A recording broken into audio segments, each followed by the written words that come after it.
una conexión creativa. ¿Y qué es la educación STEAM? La educación STEAM, he jugado con las palabras y he querido hacer un guiño, bueno, pues algunas de las propuestas que nos dicen. La S serían esas habilidades blandas, esas competencias del siglo XXI que Esmeralda, cuando estaba presentando, pues nos decía pensamiento crítico, creatividad, liderazgo, colaboración, que serían esas competencias del siglo XXI, resolución de decisiones. Y yo siempre pongo cuidados, porque desde luego hay que hablar, ya lo sabéis que siempre hay que hablar desde esa mirada de una ética de cuidados, de apoyo y de acompañamiento. Enlazando con la neuroeducación, estas competencias del siglo XXI, al fin y al cabo, son funciones ejecutivas, ¿no? O sea que, por hacer un guiño, ya ves que empezamos a hacer esas conexiones creativas. El entorno STEAM es una educación abierta al entorno y no puede ser de otra forma, ¿no? Tiene que promover esa ciudadanía activa en nuestros estudiantes, con ese compromiso y al cambio. La E es la E de red, algunas están un poco forzadas, ¿verdad? Pero es un trabajo en red, un trabajo colaborativo, cooperativo, en parejas. La A sería aplicado, un conocimiento aplicado. Y esto para mí va a ser muy importante, ¿no? Es un aprendizaje competencial, realmente, esta educación STEAM. Y por último, la M de metodologías activas, donde vamos a trabajar con un aprendizaje basado en proyectos, con un aprendizaje basado en retos, con un aprendizaje servicio, ¿verdad? Esas metodologías que van de la mano con esta educación STEAM, una educación del siglo XXI y una educación activa y viva. Pero vamos a hacer esos 4 bloques para poder ir haciendo esas conexiones sinápticas, ¿verdad?, entre ellos, y además hemos dicho que también creativas. Así que empezamos con la neuroeducación. Y lo primero que aparece es esta imagen donde vemos que la neuroeducación ocupa el lugar entre lo que sería la mente, el cerebro y la educación. La mente sería la psicología, todo lo que serían los procesamientos mentales, los procesos cognitivos, fundamentalmente.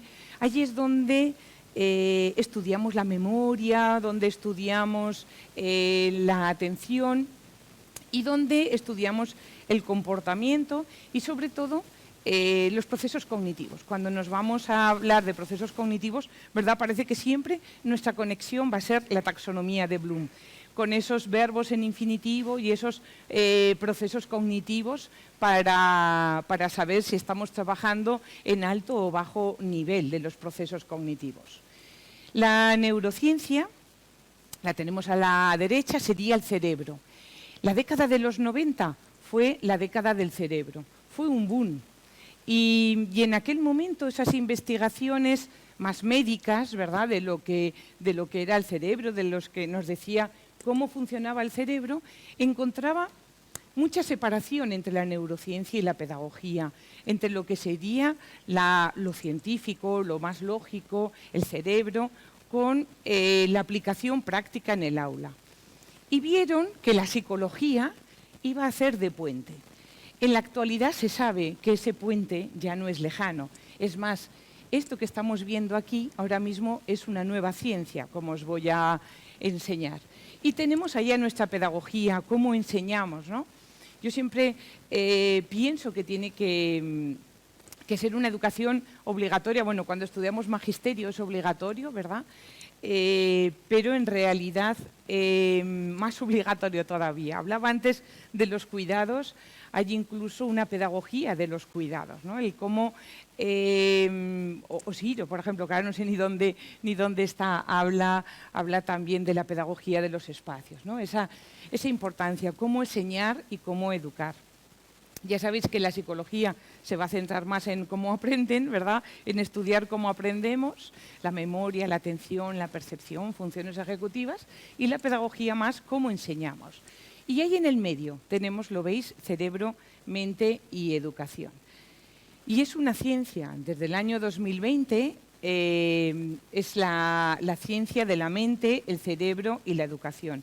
Y es una ciencia totalmente transdisciplinar. ¿Qué quiere decir eso? Que supera las barreras que hay entre psicología, pedagogía y neurociencia. Y estaremos hablando hoy de todos estos temas y aspectos sin concretar exactamente esto es psicología cognitiva, esto es pedagogía o esto es neurociencia. Y hablaremos de esa ciencia de la mente, el cerebro y la educación, que lo conocemos normalmente como neuroeducación, pero que en realidad abarca, ya lo vemos, a la psicología también. Y tiene 6 principios. El primer principio que nos dice es que todos los cerebros son únicos. Tan únicos que hay personas que hablan de huellas cerebrales. Igual que tenemos las huellas dactilares, tendríamos nuestra huella cerebral y que nos diferencia a unas personas de otras, ¿no? Está determinado por los genes, pero también por el ambiente. Ya sabéis que se habla de epigenética. Y aquí es donde la escuela pues tiene un papel importante, ¿no?, para toda esta reserva cognitiva. Total, que tenemos nuestros cerebros, que son todos diferentes, por lo tanto, en nuestra clase todos nuestros estudiantes son diferentes. Y seguimos pensando que hay unos estudiantes que son diversos y que debemos atenderlo de forma diversa, ¿no? Fijaros que la neurociencia tiene una mirada diferente a la neurodiversidad, ¿no? Sería, todos los cerebros son únicos y todos son válidos. Cada persona combina pues, sus experiencias, su aprendizaje. El segundo nos dice básicamente lo mismo, nos dice que tenemos potenciales diferentes. Los cerebros son únicos y además no todos tenemos los mismos potenciales. Aquí voy a hacer un paréntesis y me voy a ir al año 2006 y me voy a ir al momento en que se empieza a hablar en educación inclusiva. Ya lo sabéis, por primera vez en España aparece la LOE y aparece el principio de inclusión en una ley, ¿no?, reguladora, en una ley orgánica de educación. Y empezamos a hablar de educación inclusiva. Y ese mismo año, pero en Nueva York, no en Madrid, y en el mes de diciembre, se aprueba la Convención de los Derechos de las Personas con Discapacidad, que dicen que la educación inclusiva es un derecho, artículo 24. Pero es que ese mismo año se supera el modelo social de la discapacidad, que era el que normalmente veníamos hablando, y se empieza a hablar de un modelo de diversidad. Y se habla del término diversidad funcional. ¿Y qué quiere decir? Quiere decir que todos los funcionamientos son válidos, que cada persona va a aportar al aula, a la vida, su propio funcionamiento, pero que todos los funcionamientos van a ser válidos. Fijaros, principio número 2, potenciales diferentes. Principio número 1, singularidad del cerebro. ¿Verdad que podemos hablar desde la neurociencia de una neurodiversidad, verdad? Ya sabéis que yo en el blog escribo mucho sobre ello. Pero vamos a seguir continuando. Punto número 3, experiencias previas. Y esto va a estar relacionado con esas conexiones sinápticas de las que os hablaba. En realidad, y esto también nos lo dice el socioconstructivismo, nos dice que construimos a partir de los conocimientos previos y que vamos relacionando el conocimiento a partir de esas conexiones. Por eso hoy la palabra mágica va a ser conexiones, ¿no?, porque vamos a estar haciendo conexiones como yo os acabo de hacer ahora mismo. Esas experiencias previas, lo que nos dice el cerebro es que va a estar influenciado por las experiencias previas. Y aquí tenemos una de las mayores diferencias que nos encontramos en el aula. Nuestros estudiantes no todos tienen los mismos conocimientos previos, ¿verdad? Sobre todo cuando estamos en cursos más pequeños y sobre todo cuando vienen de entornos más desfavorecidos. Por lo tanto, ahí tenemos que poner también el foco. Pero seguimos, arriba a la derecha. Cambios constantes en el cerebro. Nuestro cerebro está cambiando continuamente. Nuestro cerebro está continuamente hablando. Nuestras neuronas están continuamente conversando.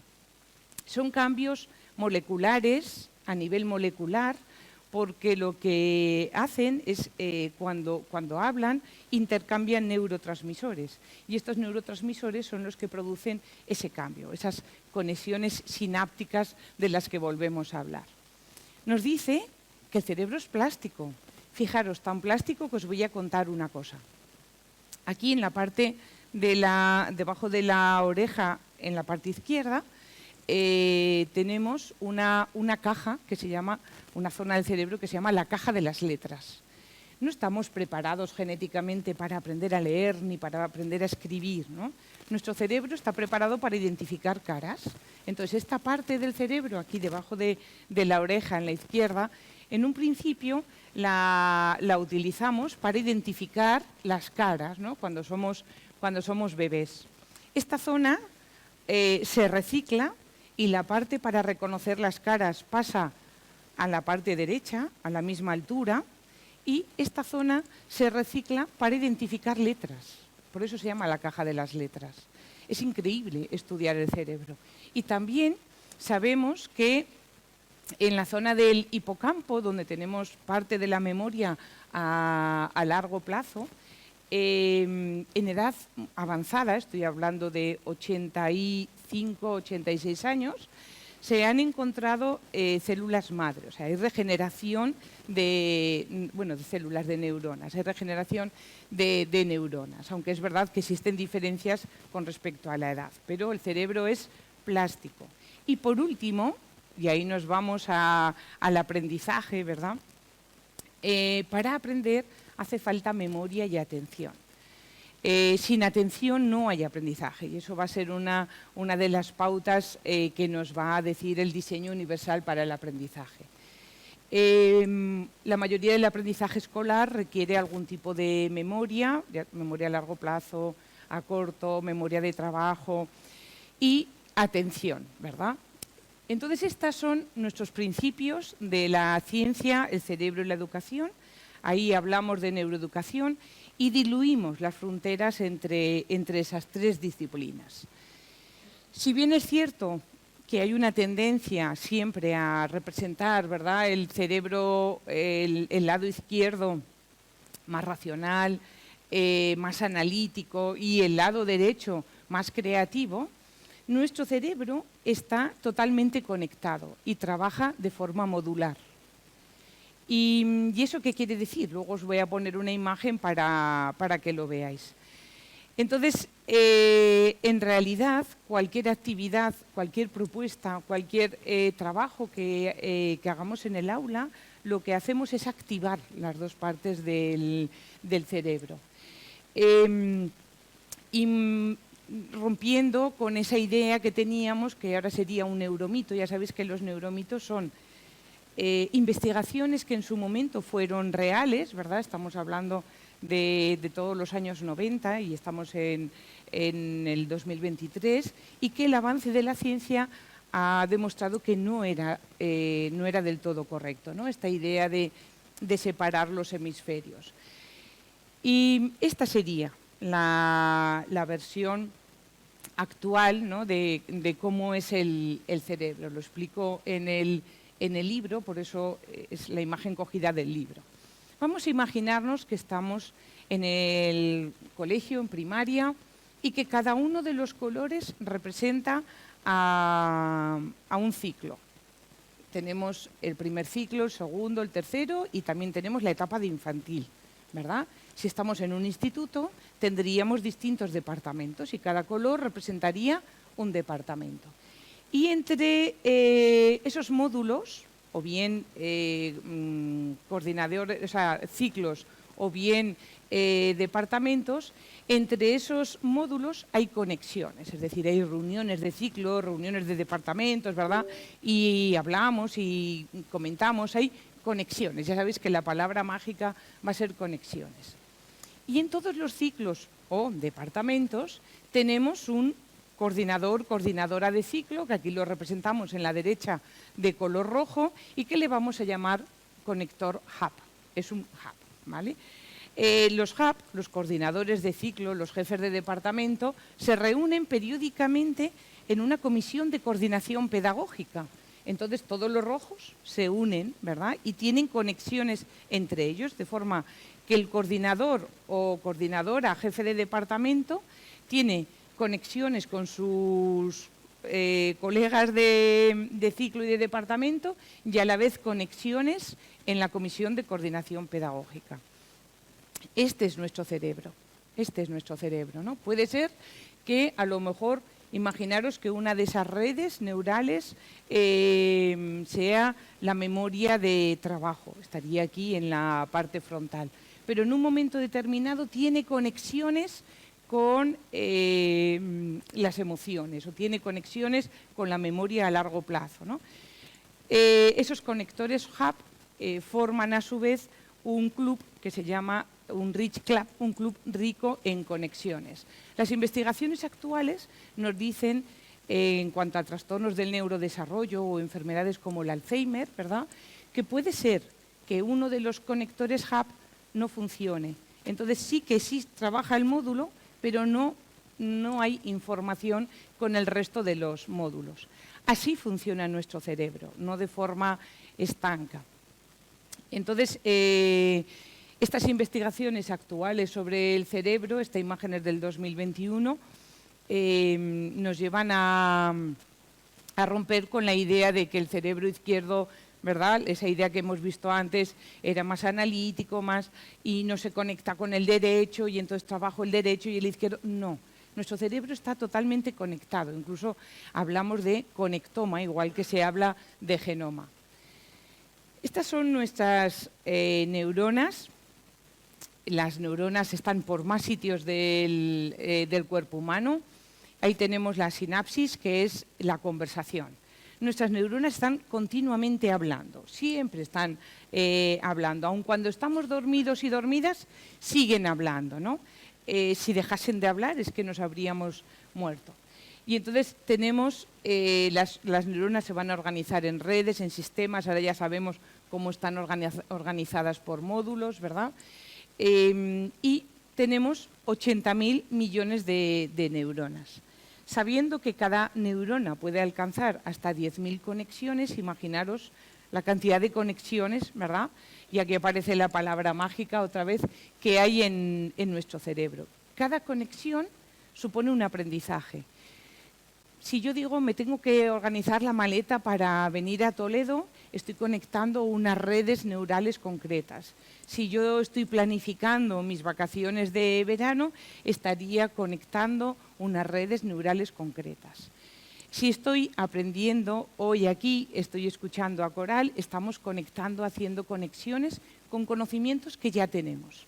Y esos eran nuestros conocimientos previos. Y tenemos nuestra reserva cognitiva. La reserva cognitiva son todas esas conexiones. Cuantas mayores conexiones tengamos, cuantas más conexiones sinápticas hayamos hecho a lo largo de la vida, mayor reserva cognitiva. Y esta reserva cognitiva, que está muy relacionada con la educación y con el aprendizaje y con las propuestas flexibles, abiertas, con esos proyectos STEAM, ¿no?, que trabajamos en el aula, ¿para qué nos va a servir? Pues sobre todo nos va a servir para cuando seamos mayores, cuando lleguemos a esa edad. Estamos hablando de deterioro cognitivo, pues a lo mejor los 70, los 80, depende de las personas, ¿verdad?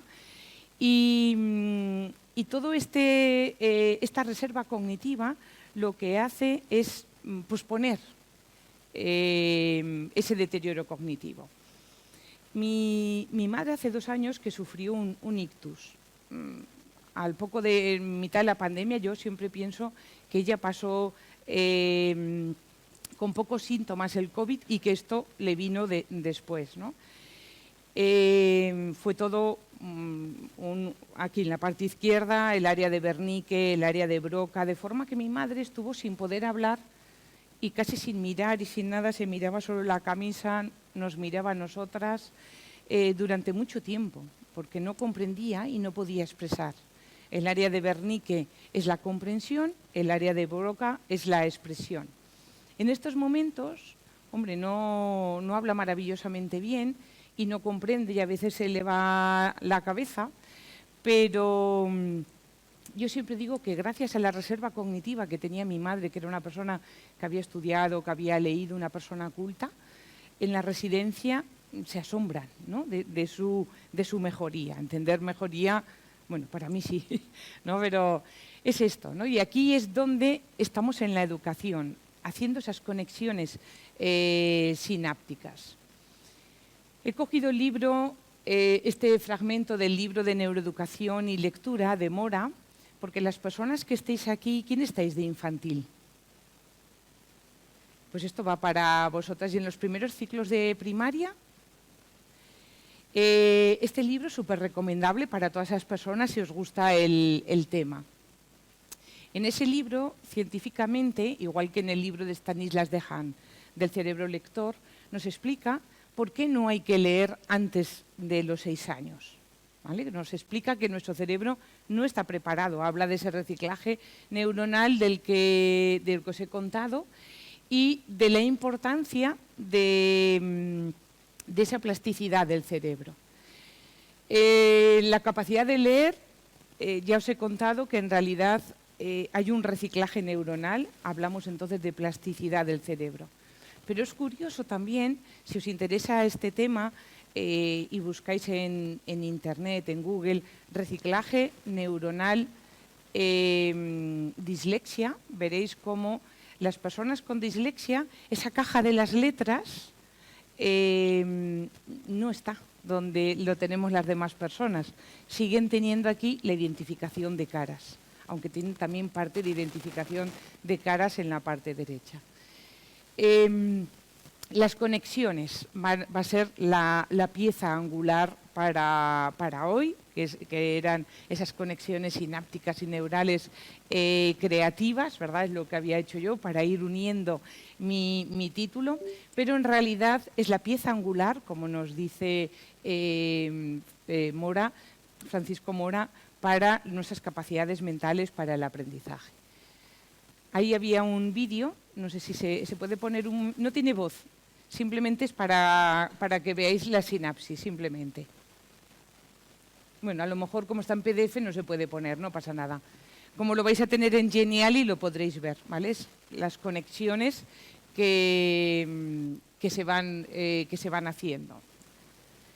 David Bueno, si este tema os interesa, este también es un buen libro para iniciarnos en neurociencia para educadores. Nos habla que cualquier proceso mental, desde lo que os he dicho yo, ¿no? Preparar un viaje, preparar un examen, organizar, planificar, cualquier actividad mental va asociada a un patrón de neuronas concreto. Luego sabemos, ¿verdad?, que cuando se dañan, como era el caso de mi madre, pues, bueno, pues ahí está esa reserva cognitiva y esas neuronas que se han ido reciclando y, bueno, pues un poquito mejor, pero nos podemos comunicar. Este es nuestro cerebro, esta es la anatomía de nuestro cerebro. Anatómicamente es así: cerebelo, lóbulo occipital, temporal, bulbo raquídeo, parietal, lóbulo frontal, tronco, tallo cerebral. Ahí tenemos, ¿no?, nuestro cerebro. Vamos a llamarle villacerebro. En realidad este nombre no me lo he inventado yo.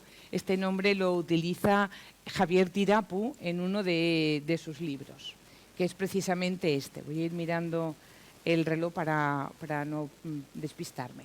Tenemos aquí a villacerebro y os voy a presentar a villacerebro porque lo vamos a relacionar con el siguiente tema, que va a ser el diseño universal para el aprendizaje. En nuestra villacerebro tenemos el sótano y las calderas, que sería el tronco cerebral. Y ahí es dar energía, ¿no?, para que nuestro cerebro funcione perfectamente. Nos vamos a la primera planta y aquí tenemos todas las zonas de las emociones, el sistema límbico. En realidad, en el dibujo de nuestro cerebro estaría debajo de la corteza, es la zona subcortical. Y ahí tenemos el hipotálamo, la amígdala, el tálamo, todos todas las emociones, conectado directamente con la parte frontal, conectado directamente con todas las partes de la corteza. ¿Por qué? Porque hemos dicho que en nuestro cerebro siempre hay un hub, ¿verdad?, que va a conectar todo, aunque es verdad que está especializado en las emociones. Y fijaros en la imagen de arriba, que no le quiero dar a ningún botón por si acaso se nos va. La imagen de arriba tenemos el dibujito del cerebro y ese dibujito de color verde es el que lo vamos a unir con la pauta DUA, ¿vale? Por lo tanto, en Villa Cerebro tenemos una parte especializada en las emociones, y en el diseño universal para el aprendizaje tendremos 3 pautas especializadas en las emociones. De forma que cuando diseñemos nuestros proyectos STEAM, tenemos que pensar también en lo emocional, ¿vale? En esas 3 pautas, porque hemos dicho lo importante que era la atención, pero las emociones van a modular el aprendizaje. La importancia que tiene esta parte del cerebro. Y seguimos visitando nuestra Villa Cerebro, y nos vamos a toda la parte de atrás, donde tenemos 2 occipitales, 2 temporales y 2 parietales, derecha e izquierda. Y aquí es esta parte, en el DUA, se llama redes de reconocimiento. ¿Y qué hace estas redes de reconocimiento? Es lo más cognitivo, es lo más curricular. Aquí tenemos los sentidos, tenemos la vista, el oído, el área de Wernicke, el sentido numérico, todo lo que es motricidad para hablar, para escribir, para movernos, ¿verdad? Identifica y da sentido a lo que lee. Sería 3 pautas, de nuevo, que van a estar relacionadas con el lenguaje, con los símbolos, con aprender a aprender, dentro de nuestro diseño universal para el aprendizaje. Y en el ático, ¿qué tenemos en el ático de esta Villa Cerebro, ¿no? En el ático tenemos los lóbulos frontales. Aquí tenemos el director de la orquesta, tenemos las funciones ejecutivas. Sé que el año pasado estuvisteis hablando de funciones ejecutivas y de la importancia que tienen, ¿verdad?, como predictor para el éxito incluso académico. Y, por ejemplo, uno de ellos, Javier Tirapu, el autor de este libro, precisamente, cuando habla y define inteligencia, lo define a partir de las funciones ejecutivas. Las funciones ejecutivas básicas son 3, que sería el control inhibitorio, la memoria de trabajo y la flexibilidad. Ahí tenemos a nuestras funciones ejecutivas, íntimamente relacionadas con todo lo demás. Acordaros, ¿vale?, que el cerebro está todo relacionado. Esta parte del cerebro es la última que madura. Y en el diseño universal para el aprendizaje tendremos también 3 pautas. Y precisamente una de ellas va a estar dirigida, destinada única y exclusivamente a las funciones ejecutivas. De ahí su importancia, ¿no? Como en el propio diseño de mi proyecto STEAM, en el propio diseño de una situación de aprendizaje, de un paisaje de aprendizaje, de una caja de aprendizaje, yo diseño para todos y voy contemplando esas funciones ejecutivas, cómo tienen que planificarse, cómo tendrán que gestionar el tiempo, cómo tendrán que razonar, ¿no?, y cómo van trabajando, cómo vamos a ir trabajando estas funciones ejecutivas dentro del currículo.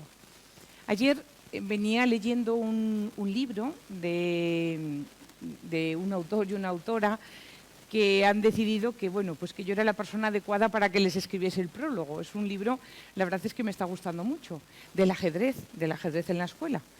Pero trabajan el ajedrez no de forma descontextualizada, a lo mejor cuando pues éramos más pequeñas, ¿no?, o incluso siempre había actividades escolares de ajedrez a las que iban unos pocos, o les recomendabas ajedrez a lo mejor a estudiantes con altas capacidades, ¿no? Parece que se asociaba. Pues ellos rompen con esa idea y lo meten transversalmente, más que transversalmente, transdisciplinarmente, porque a lo largo de cómo trabajarlo, ¿no? Y entonces cómo van cogiendo las competencias y van viendo cómo trabajar el ajedrez, y me pareció precioso. Claro, el ajedrez, yo estaba poniendo en el prólogo, lo que trabaja son las funciones ejecutivas, fundamentalmente. Entonces es muy equitativo, ¿no? Porque sería como trabajar las funciones ejecutivas para todo el alumnado. Incluso hablan del DUA también en su libro. Bueno, pues ya conocemos nuestro cerebro, hemos visto el dibujito que tenemos arriba del diseño universal para el aprendizaje para ir haciendo esas conexiones ya con el DUA, ¿vale? Terminamos un capítulo y nos vamos a esas conexiones. Hemos hablado entonces de unas redes afectivas subcorticales que van a asignar significados emocionales. Incluso en el libro ese que os recomendaba a infantil y primer ciclo de primaria de neuroeducación y lectura, de Francisco Mora, él da mucha importancia al tema emocional. Porque precisamente el circuito de la lectura, que os podéis imaginar que empieza aquí detrás en el ojo, va pasando por aquí, ¿verdad? El área de Broca, el área de Wernicke, bueno, que le llama territorio Wernicke, hasta que llega al área de Broca, pasa precisamente por esta zona, por la zona emocional. Las zonas de reconocimiento sería toda la parte de atrás, ¿verdad? La verde, acordaros que era subcortical, lo que pasa es que está representada, pero no se vería. Y aquí percibe la información, hemos dicho que tenemos aquí detrás la vista, percibe la información y le da significados. ¿Qué es esto? ¿No? Hay que codificar toda la información para poderla pasar de la memoria de trabajo a la memoria a largo plazo. Y esas redes estratégicas, que hemos dicho que era el ático de Villacerebro, de la Villacerebro de Javier Tirapu, especializadas en planificar, en ejecutar, en monitorizar, en gestionar, ¿no? Más estratégicas, como la propia palabra nos lo dice. Total que el DUA lo que va a hacer entonces es ordenar en 9 pautas y 31 puntos de verificación aquellas evidencias que van apareciendo en distintos aspectos, pero siempre contemplando esa ciencia de la mente, el cerebro y la educación. Y nos vamos entonces ya con esta conexión al diseño universal para el aprendizaje. Y el diseño universal para el aprendizaje tiene 3 conceptos fundamentales. A mí a veces me dicen, ¿pero qué es? Digo, primero vamos a entender qué conceptos fundamentales están en la base de un diseño universal para el aprendizaje. Bueno, la propia palabra ya nos lo dice, que va a ser un diseño para todos, va a ser universal y va a ser para aprender. El aprendizaje, fijaros, voy a hacer un paréntesis, pero antes he dicho situación de aprendizaje, paisaje de aprendizaje y he dicho también caja de aprendizaje. ¿Os dais cuenta que todos tienen el mismo apellido que el diseño? ¿Vale? Están todos relacionados con aprender. Ponen más el foco en aprender, por supuesto hay que poner también el foco en enseñar, pero no siempre lo que enseñamos ellos lo aprenden, ¿no? Los estudiantes. La primera de las características o de los conceptos sería las barreras. La primera vez que se habla de barreras en educación es en el año 2000 y es precisamente en el Índex para la Inclusión. En ese índice para la inclusión, Tony Wood y May Ascott querían quitar el foco de las necesidades del estudiante y ponerla en las necesidades del entorno, es decir, más en contextos discapacitantes que en personas discapacitantes, ¿no? Cada persona, yo siempre digo, cada persona tiene sus competencias, sus habilidades, sus necesidades, sus intereses, sus sueños, sus deseos. Y tenemos un contexto, que en este caso son las aulas, que a veces es muy exigente para determinadas personas, ¿verdad? Y se produce un desajuste entre las competencias y habilidades que puede tener la persona y las exigencias de ese contexto.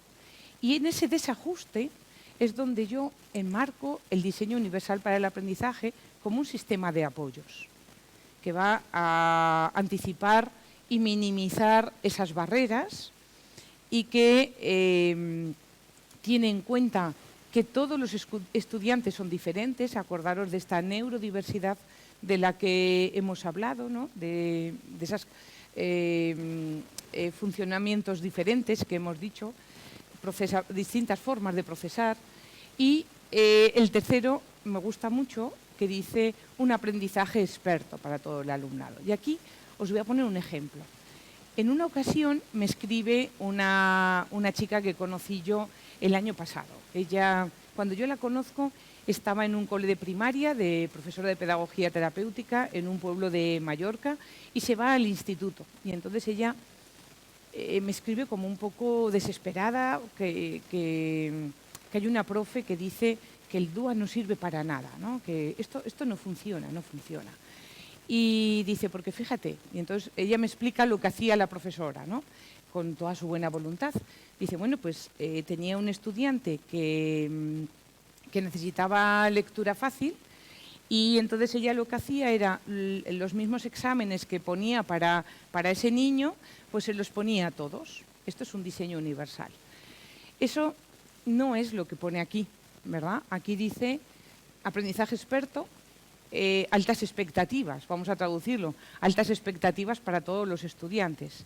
Y entonces os voy a contar una cosa que es importante también de entender. Cuando, aun a pesar de hacer un diseño universal, hay estudiantes que requieren algún tipo de modificación o adaptación, a eso le llamamos ajuste razonable. Entonces, una lectura fácil puede ser un diseño universal en primero de primaria, ¿verdad? Porque todos se van a beneficiar de esa lectura fácil, pero sería un ajuste razonable en cuarto de la ESO. ¿Entendéis, no?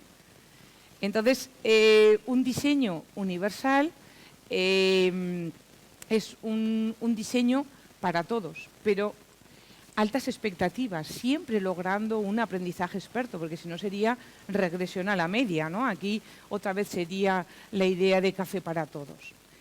Igualdad, no sé si he puesto la imagen, a ver, voy a ver, no sé si la he puesto, entonces os la digo, la tenemos en la cabeza. La palabra igualdad sería la imagen de una clase de talla única, donde todos hacemos lo mismo, de la misma forma, en el mismo tiempo, todos hacemos lo mismo, ¿vale? Equidad sería cuando ofrecemos, estaría más relacionado con el concepto de personalizar el aprendizaje, entonces ofrecemos ajustes, apoyos, con distintos niveles de intensidad a la persona que lo requiera, unos con más intensidad y otros con menos, ¿verdad? Es lo que pasa con las gafas, unos llevamos gafas y otros no llevamos gafas, pues sería un poco parecido. Entonces, la equidad, toda nuestra normativa se rige en torno a la equidad, es decir, ofrecer más apoyo a quien más lo necesite. Y el diseño universal es cuando en el mismo momento del diseño tú ya estás pensando en todos los estudiantes y estás pensando en ese proyecto STEM, ¿no? Que vas a hacer con unas abejas o con unos robots y entonces piensas, pues mira, fulanito para manejar esta abejita, ¿verdad? Este robot va a necesitar las flechitas, ¿vale? Y necesita las flechitas, eso sería un apoyo. Y este otro ya lo puede hacer sin las flechas porque ya lo... entonces siempre altas expectativas, eso es lo que nos dice un aprendizaje experto, altas expectativas, y están diseñadas de tal forma para que vayamos siempre a la parte de abajo.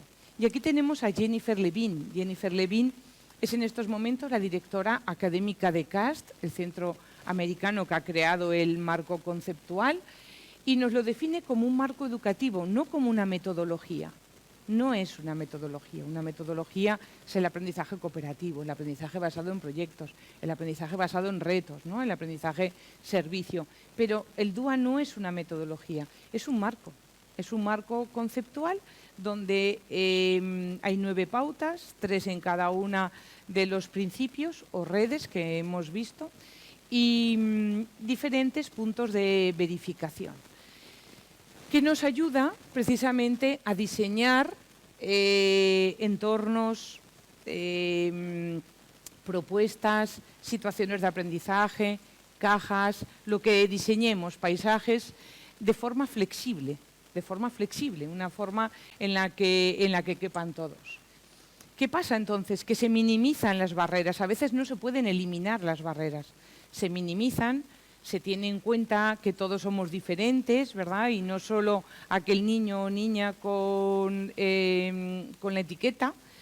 y desarrollamos un aprendizaje experto para todos. Por lo tanto, siempre altas expectativas para todo el alumnado. Y se ordenan así las pautas.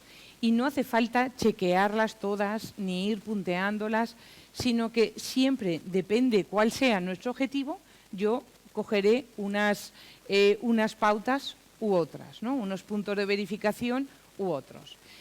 El aprendizaje experto quiere decir que de arriba a abajo yo me tengo que ir moviendo.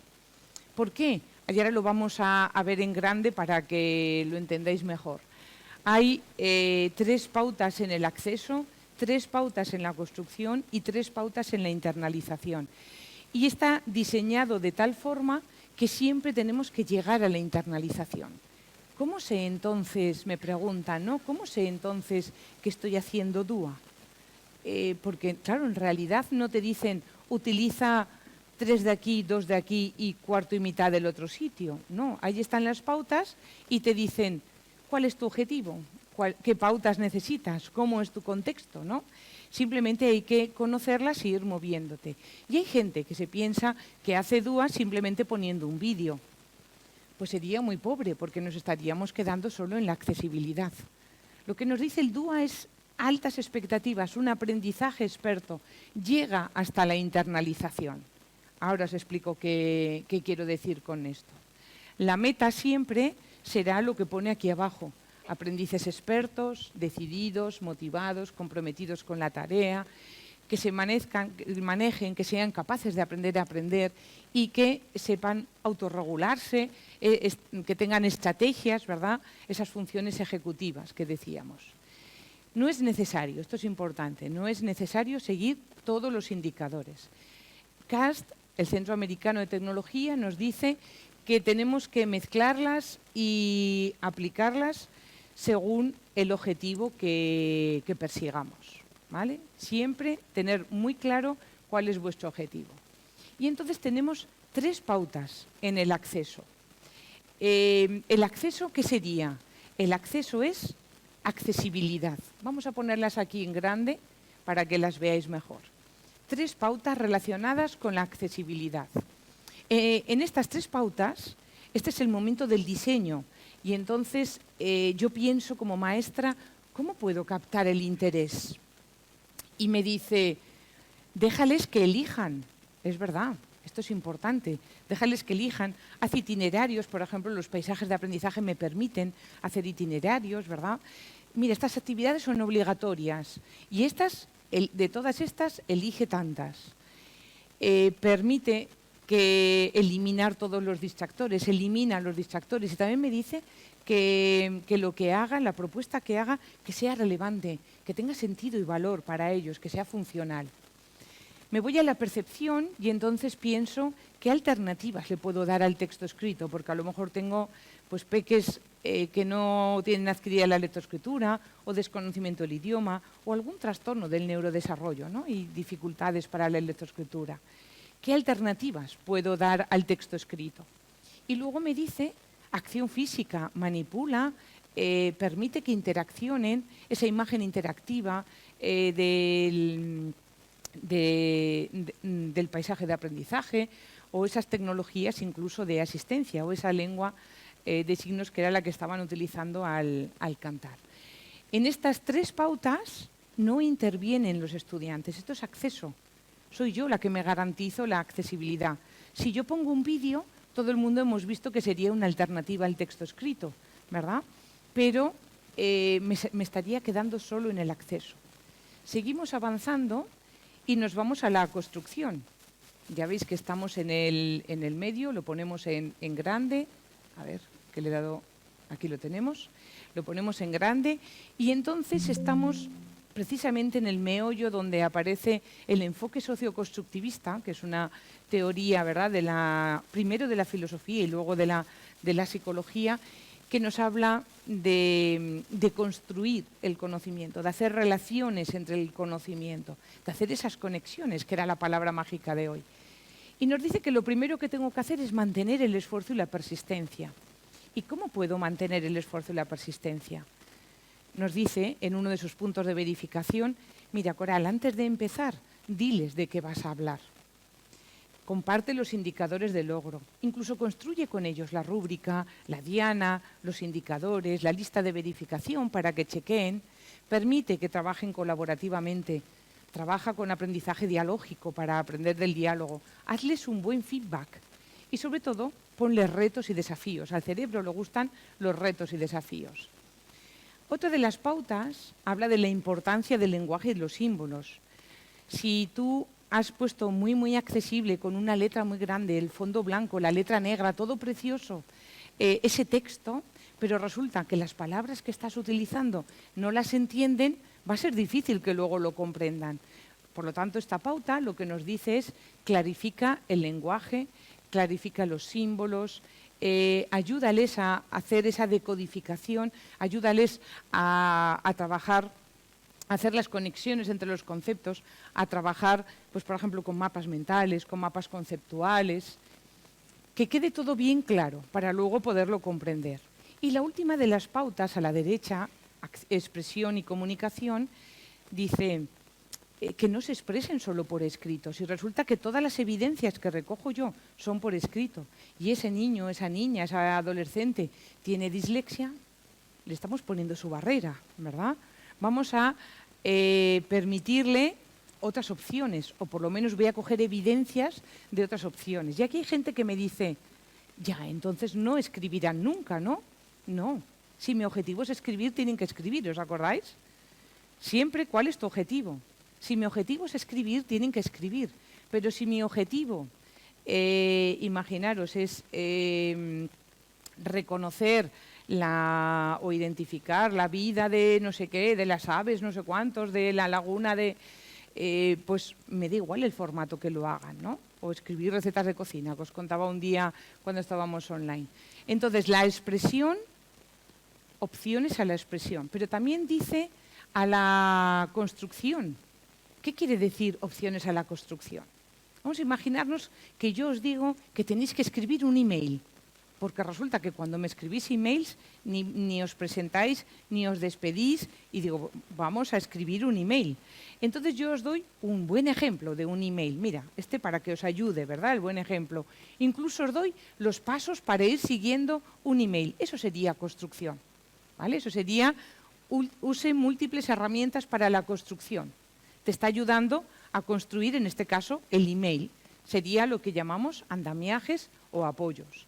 Y por último, dice niveles de apoyo graduados. Ahí nos iríamos a un multinivel a trabajar con una taxonomía de Bloom. Esta tarde en el taller, en una de las estaciones, precisamente vamos a trabajar con preguntas, pero de la taxonomía de Bloom.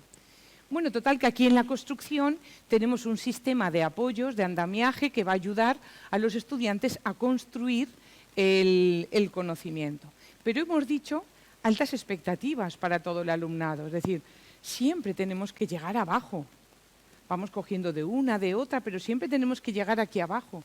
Y aquí abajo, en la internalización, es donde vamos retirándonos nosotros como guía, como apoyo, y los estudiantes van construyendo ya ellos mismos, interiorizando e internalizando el conocimiento. Hablamos entonces de autorregulación, de la competencia de aprender a aprender y de las funciones ejecutivas. ¿Os dais cuenta? No hace falta ordenarlas, ir en este orden, ¿no? Yo simplemente cuando planifique un proyecto STEAM, pues voy dándole una plantilla para que vayan apuntando los pasos, o les doy al principio el checklist, o les digo siempre un ticket de salida para que reflexionen metacognitivamente sobre lo que han aprendido. Pero siempre todos los estudiantes tienen que llegar, es lo que nos dice un aprendizaje experto, para todos los estudiantes, ¿no?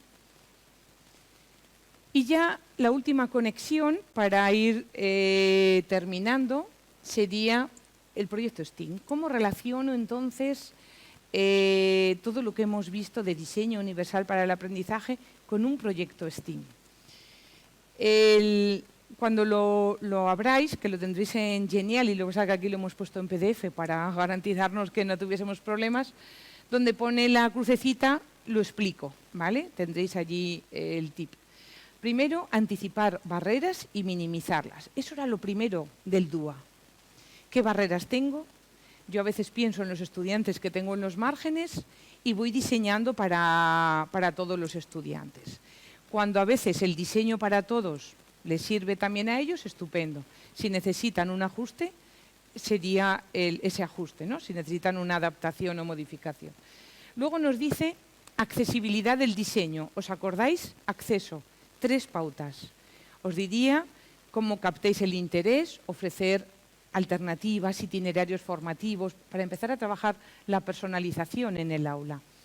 Eliminar todos los distractores. Hemos dicho también que ofrezcamos alternativas al texto escrito y hemos dicho también que íbamos a permitir que interactuasen con los materiales. Por lo tanto, ahí teníamos 3 pautas. Ahora he ido separando las de la construcción y he puesto esfuerzo y persistencia, porque me parecen muy importantes cada una de ellas, ¿verdad? Y ahí estaba, acordaros, anticipar, acordaros siempre, empiezo la clase, ¿qué vais a hacer? ¿Cómo lo vais a aprender? ¿Qué? ¿Cómo? ¿Para qué?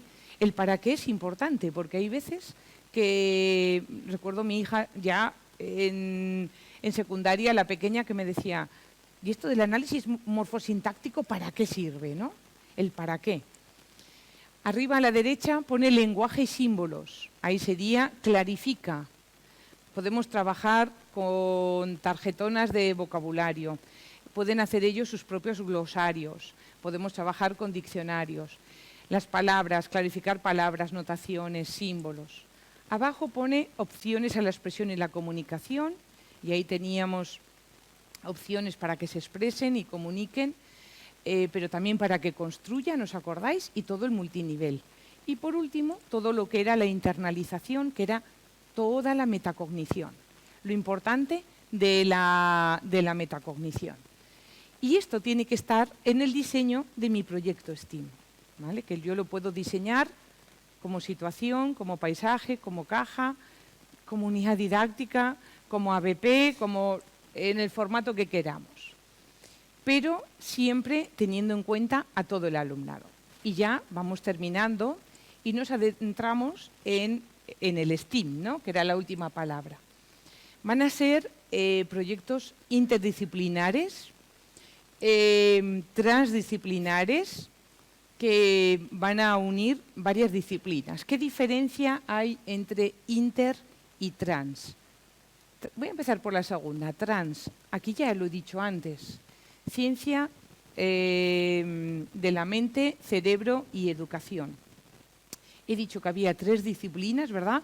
Psicología, neurociencia y pedagogía, y que se habían diluido las fronteras y que íbamos a hablar de un todo, no íbamos a ir separando, esto me lo dice la psicología, esto me lo dice, porque se aportan, porque no hay fronteras. ¿Qué sería interdisciplinar? Cuando las disciplinas sí que tienen fronteras, que es más nuestro caso, ¿verdad? Nuestras asignaturas, nuestras áreas, nuestras materias, y voy al currículo y cojo esta competencia específica de aquí, este criterio de allí, y voy uniendo distintas disciplinas de forma consciente. Digamos que nuestros proyectos STEAM se van a parecer más a esos proyectos interdisciplinares. Un ejemplo de un proyecto transdisciplinar STEAM, pues sería, imaginaros que cogemos como un gran tema los ODS. Los ODS da mucho juego, ¿verdad?, para trabajarlo de una forma mucho más transdisciplinar. Pero bueno, ahí tenemos nuestros proyectos interdisciplinares o transdisciplinares. Y nos vamos entonces a la neuroeducación, porque lo que quiero hacer es cerrar este camino, ¿no?, de conexiones que estoy trazando.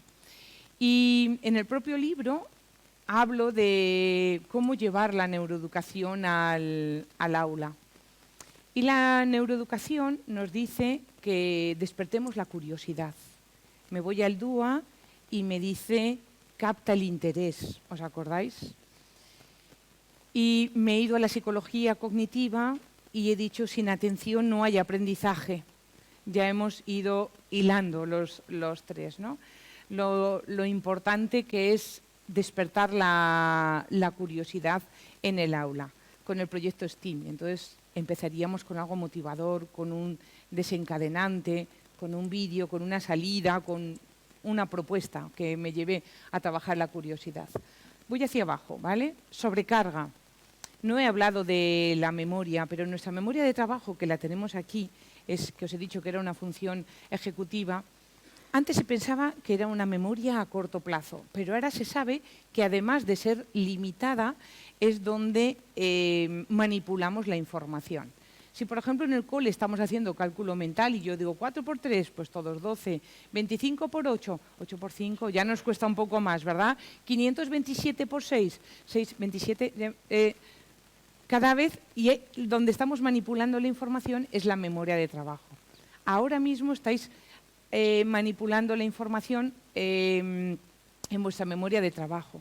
Quienes tengáis conocimientos previos de todo lo que yo he dicho, incluso hasta estéis disfrutando, ¿no? Disfrutando y diciendo, ¡oh, qué chulo! Mira qué bien haber visto a Coral, haces tus conexiones. Pero habrá personas que le cueste más y termine como, ¡buf! Menos mal que ha terminado, ¿no? Que sobrecarga. Entonces, trabajar con la sobrecarga cognitiva es importante y muchas de las pautas DUA la liberan. El juego, siempre que podáis, ¿verdad?, utilizar el juego. Hay incluso una metodología que es el ABJ, aprendizaje basado en juego, que tú coges un juego y juegas a ese juego. Coges un Monopoly y le cambias las casillas y lo haces curricular, sería ABJ. Y tenemos también la gamificación, ¿verdad?, donde tú utilizas elementos lúdicos para motivar, donde trabajas con retos, con desafíos y les das otro reto. Ahí está. Historias, el arte de contar historias. A mí me encanta contar historias. Empezar con una narrativa potente. En la gamificación siempre hay una narrativa potente. El estrés. Cierto nivel de estrés, bueno, pues te ayuda, incluso te excita, ¿verdad? Pero niveles muy elevados de estrés es muy perjudicial para el aprendizaje. Andamiaje. Hemos visto el DUA como un sistema, os he dicho que era un sistema de apoyos. He hablado solo una vez de andamiaje. Andamiaje serían los apoyos que necesitan las personas para ir de lo que sabes hacer solo a lo que puedes hacer con ayuda. Y digamos que todas esas 3 pautas del DUA donde ponía construcción, todo eso sería andamiaje para ayudar a los estudiantes. Funciones ejecutivas. Teníamos una pauta solo de funciones ejecutivas. Aprendizaje, no hace falta que hablemos de las conexiones, ¿verdad? Las conexiones que nos llevan a un aprendizaje efectivo. Error, aprender del error. Esto es importantísimo, aprender del error. Para los que seáis de matemáticas de secundaria, no sé si hay alguien, y si no, pues cualquiera que os guste en las ciencias, hay un libro súper bonito que se llama Mentalidades Matemáticas. Y ahí va dando estrategias para aprender del error, esa metacognición para aprender del error. El movimiento, el cuerpo, vivir, experimentar, trabajar en equipo y el humor, ¿no? Utilizar el humor siempre que podamos. Bueno, pues aquí ya terminamos, porque ahora íbamos a dejar, en este caso, 10 minutitos de preguntas, con estas conexiones sinápticas creativas, donde yo he unido neuroeducación, DUA y STEAM. Y muchísimas gracias.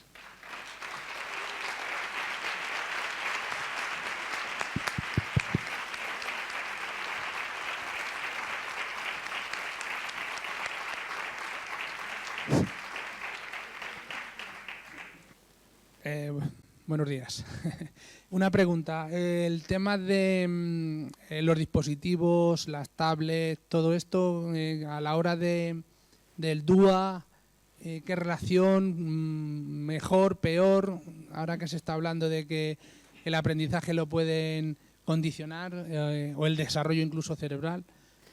Vale, mira, muchísimas gracias por la pregunta. Hay gente que piensa que el DUA es tecnología, ¿verdad? Porque el centro americano CAST era un centro tecnológico, porque en los años 80 lo que hacían era, con tecnología, libros digitales a estudiantes con discapacidad motora. Y un libro para ti, otro para ti, otro para ti. Y lo asocian, pero yo no he hablado nada de tecnología, pero la podríamos incluir, ¿vale? A mí me gusta la tecnología, pero siempre con un uso pedagógico, ¿vale? Que no es ver por ver o utilizarla por utilizar, sino que, por ejemplo, la tecnología nos ayudaría mucho para trabajar multinivelarmente. Imagínate una imagen interactiva, ¿vale? Que viene de un paisaje de aprendizaje, donde tú pones, yo por ejemplo voy poniendo en la pregunta número 1, las verdes son, me lo voy a inventar, las verdes son obligatorias, las naranjas son optativas, y a lo mejor hay 2 unos, o hay dos doses naranjas para que elija la que quiera. Entonces, para trabajar multinivelarmente, y a mí me parece súper interesante. Conocer la tecnología, estamos en un mundo tecnológico, yo creo que también lo tenemos que conocer, ¿no? Pero eso, yo siempre os diría con una mirada pedagógica, con una mirada, eso. Acordaros, hay una diferencia entre las TIC, las TAC y los TEP, ¿no? TIC, cuando tiene la I, es que tú utilizas el instrumento. Es como si, por ejemplo, yo dijese, vamos a aprender a hacer un PowerPoint, ¿no? Y utilizo la tecnología para aprender ese instrumento. Cuando le ponemos la A las TAC, entonces me centro en el aprendizaje. Y vamos a hacer un PowerPoint de los árboles, pero pongo más el foco en los árboles que en el PowerPoint, ¿no? O sea, pero claro, han tenido que conocer la I primero. Y las TEP, la E es empoderamiento. Quiere decir que tú tengas un buen uso y un buen uso ético. Y entonces yo creo que esa diferencia sería la adecuada. ¿Van de la mano del DUA? Sí, pero podríamos hacerlo también sin tecnología. De hecho, ya has visto que tampoco, bueno, ha sido como muy rápido, pero sí, se podría perfectamente trabajar el DUA sin tecnología. Pero vamos, si os interesa la tecnología, por ejemplo, la rueda DUA de Antonio Márquez tiene allí un montón de herramientas ordenadas en cada una de las pautas, os ayudaría. Muchas gracias. Sí, muchas gracias. Siguiente, por favor. Animaros. No puede ser que de 200 personas... ¿No? Venga. ¿Alguien se anima? ¿Por aquí todo? ¿Sí? Bueno, pues... A ver, sí, menos mal.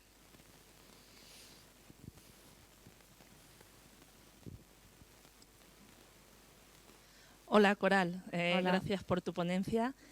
Soy Satur, vengo de Daimiel. Quería preguntarte una cosilla. Seguramente no me ha quedado a mí muy claro.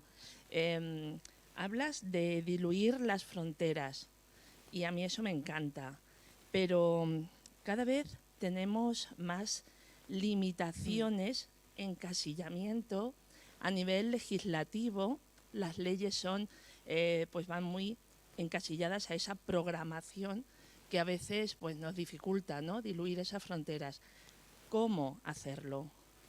Claro, yo os diría aprovechar los proyectos STEAM, ¿vale? O STEAM o no STEAM, que sí que estamos aquí hablando de STEAM.